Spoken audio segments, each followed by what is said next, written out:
जोगिंदरनगर उपमंडल के नजदीकी तलकेहड़ पंचायत के मचकेहड़ा बस्ती में पानी की समस्या लोगों के लिए नासूर बनती जा रही है।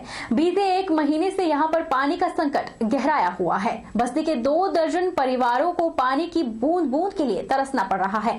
इसी को लेकर वीरवार को बस्ती के दर्जनों लोगों ने पंचायत प्रधान कमलेश कुमारी के नेतृत्व में एसडीएम और जल शक्ति विभाग के कार्यालय के बाहर विरोध जताया।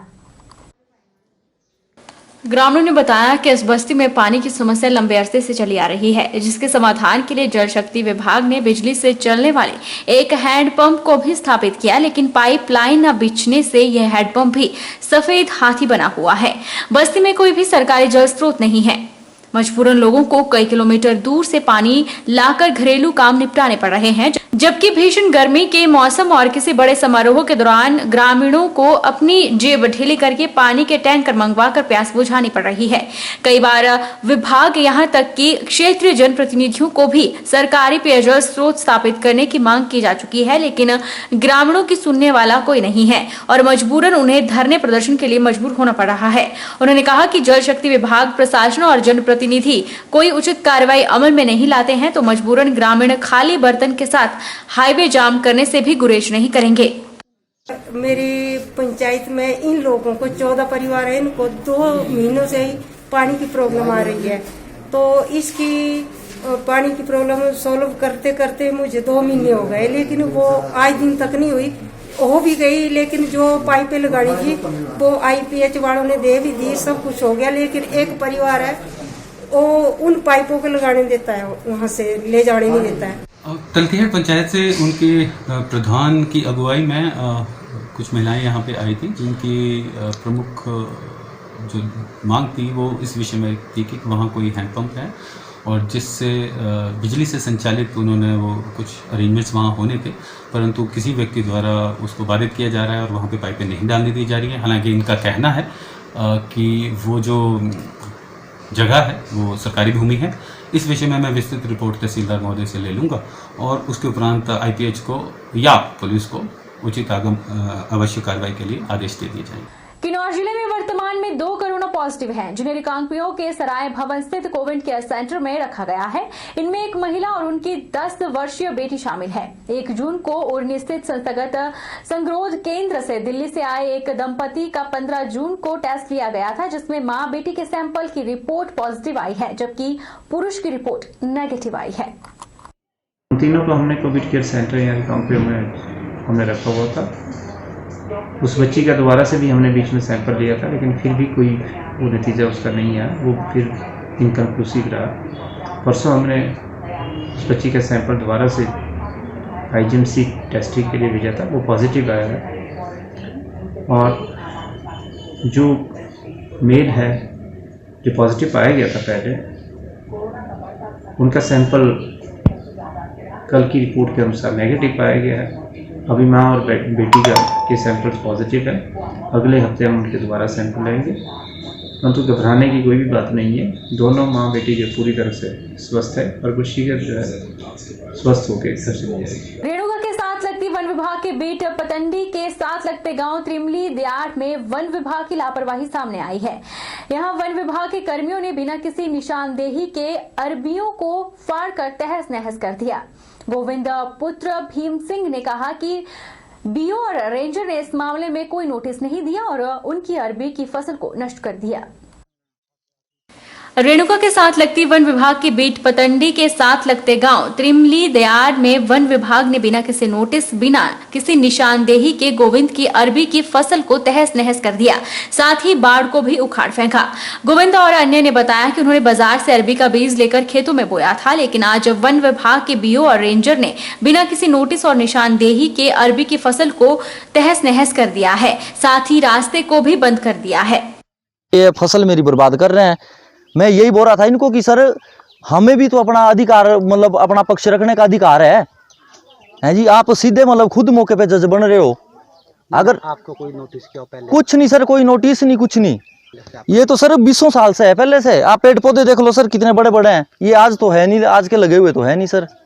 ये सर जी हमारे यहाँ पे तो 15 साल में शादी को हो गया, उससे भी पहले हम यहाँ पे खारे कमा रहे हैं और यहाँ पे आज ये आए हुए हैं गार्ड वगैरह बीओ साहब जी आए हुए हैं और इन्होंने हमारी फसल सारी नष्ट कर दी है यहाँ पे और जो हमारा ताड़ बाड़ था वो सारा निकाल दिया। मेरे पास 5 बच्चे, हम तो बाजार से ला के यहाँ पे बीजा था यहाँ पे और इन्होंने आए यहाँ पे सारा कुछ तहस महस कर दिया। करसोग की ग्राम पंचायत परलोग में लोगों को रोजगार की कोई कमी नहीं आ रही है। इस पंचायत में आजकल 45 काम मनरेगा के तहत चल रहे हैं, जिससे लोग रोजगार का काफी फायदा ले रहे हैं। पंचायत में 227 परिवार हैं, जिनमें से 35 परिवार बीपीएल श्रेणी में शामिल हैं। बीपीएल परिवारों को मकान भी बारी बारी से दिए जा रहे हैं। वहीं यह एक ऐसी पंचायत है जो ब्लॉक से 82 किलोमीटर दूर पड़ती है, फिर भी लोगों को किसी प्रकार की असुविधा का सामना नहीं करना पड़ रहा है, जिसके लिए पंचायत के सभी सदस्यों ने सरकार का आभार व्यक्त किया।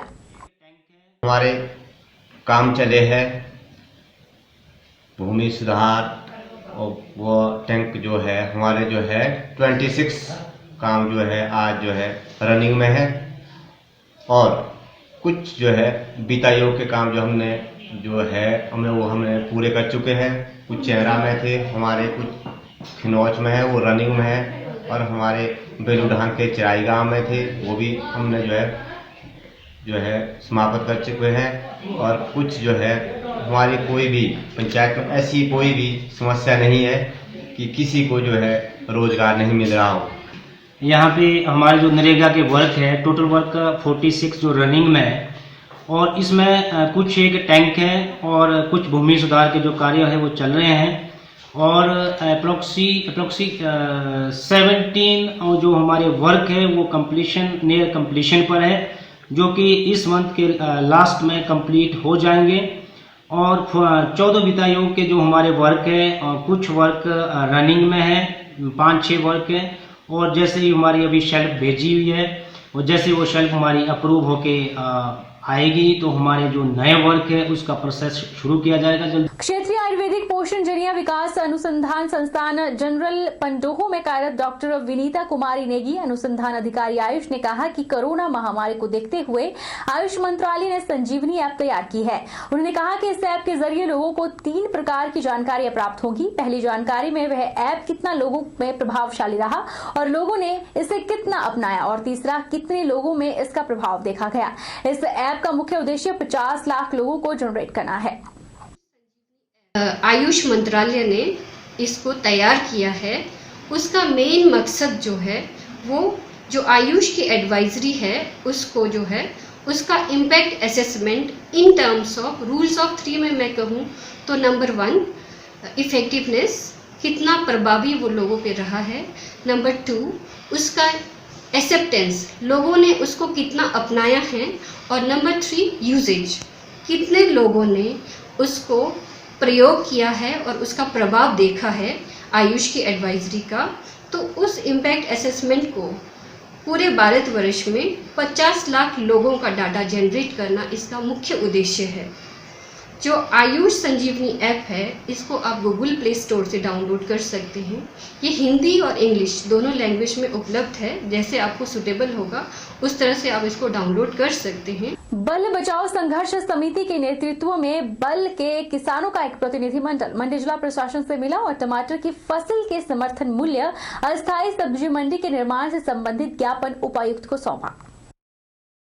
हिमाचल किसान सभा के अध्यक्ष परशुराम ने बताया कि बल बचाओ संघर्ष समिति के अध्यक्ष जोगिंदर वालिया की अध्यक्षता में किसानों का प्रतिनिधिमंडल उपायुक्त मंडी से मिला और उन्हें ज्ञापन दिया गया। उन्होंने बताया कि ज्ञापन के माध्यम से मांग की गई है कि कोरोना काल में खेतों में किसानों की टमाटर की फसल जो बीमारी के कारण खराब हो गई है उस नुकसान का आकलन कर किसानों को उसका मुआवजा मिले। दूसरा, स्वामीनाथन आयोग के अनुसार किसानों को टमाटर का समर्थन मूल्य मिलना चाहिए और तीसरा, किसानों के लिए अस्थायी सब्जी मंडियां लगाई जाए। ये आज जो समस्या हमारे पास है वो है टमाटर जो बल में आज बिल्कुल तुड़ान पर पड़ा हुआ है। हमने एक ज्ञापन पहले भेजा है सीएम को, उसमें मांग करी थी कि बीमारी लगी है टमाटर को और बहुत सारा टमाटर हमारा खराब हो चुका है।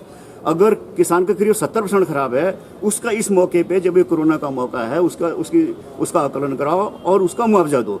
दूसरी मांग थी हमारी कि समर्थन मूल्य जो स्वामीनाथन आयोग है उसकी सिफारिशों के हिसाब से दो। तीसरी थी कि अस्थायी सब्जी मंडियां लगाई जाए। तो 2 मांगों पे तो फैसला सरकार ने लेना है, मगर तीसरी जो है, जो अस्थायी सब्जी मंडी है, उसका फैसला डीसी महोदय ने ये अपने लेवल पे कर सकते हैं। इसी सिलसिले में आज हम इनसे मिलने आए थे कि कम से कम होता है कि वहाँ पर जब ये बाहर से व्यापारी आता है तो मनमाने ढंग से अफरा तफरी में रेट तय होते हैं और बिचौलिए बहुत सारे बन जाते हैं, जिससे किसान तक उसका सही रेट नहीं पहुँचता है और कंपिटिटिव मार्केट भी नहीं बन पाती। इसलिए हमने आज इनको रिक्वेस्ट करी है और इन्होंने एक आश्वासन दिया है कि ये एपीएमसी से डिस्कस करके उनसे बात करके ये बल के बीच में या सुंदरनगर या नाचन का जो इलाका है उसके बीच में अलग अलग जगह पर हमने इनको 10 स्थान सजेस्ट किए हैं कि उन पे सब्जी मंडियों का अस्थायी सब्जी मंडियों का गठन किया जाए, जिस प्रकार सेब के लिए होता है। रुकेंगे एक छोटे से ब्रेक के लिए, ब्रेक के उस पार फौरन लौटेंगे, आप बने रहिए हमारे साथ।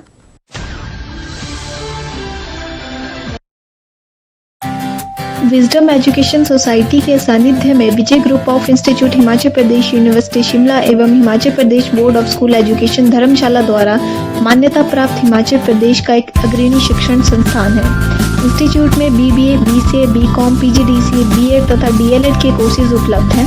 कॉलेज प्रयासरत है छात्रों के चहुमुखी विकास की ओर, जिसके लिए कॉलेज उपलब्ध करवा रहा है डिजिटल क्लासरूम्स, विभिन्न प्रयोगशालाएं जैसे कि कंप्यूटर प्रयोगशालाओं का उपयोग ऑनलाइन एग्जामिनेशन के लिए भी किया जाता है, जिसमें 150 से अधिक कंप्यूटर मौजूद हैं तथा साथ ही नेचौक कस्बे में अर्ध लाइब्रेरी के अभाव को दूर करने के लिए विजडम एजुकेशन सोसाइटी ने कस्बे में शिक्षा प्राप्त करने वाले बच्चों समेत स्थानीय युवा पीढ़ी को अपने कैंपस में पुस्तकालय की सुविधा उपलब्ध करवाई है तथा साथ ही विजय ग्रुप प्रयासरत है कि कोरोना महामारी छात्रों के विकास में बाधा न बने, इसलिए विजय ग्रुप छात्रों को ऑनलाइन रजिस्ट्रेशन की सुविधा प्रदान कर रहा है, जिसके माध्यम से छात्र घर बैठे ही अपनी एडमिशन की प्रक्रिया को पूरा कर सकते हैं।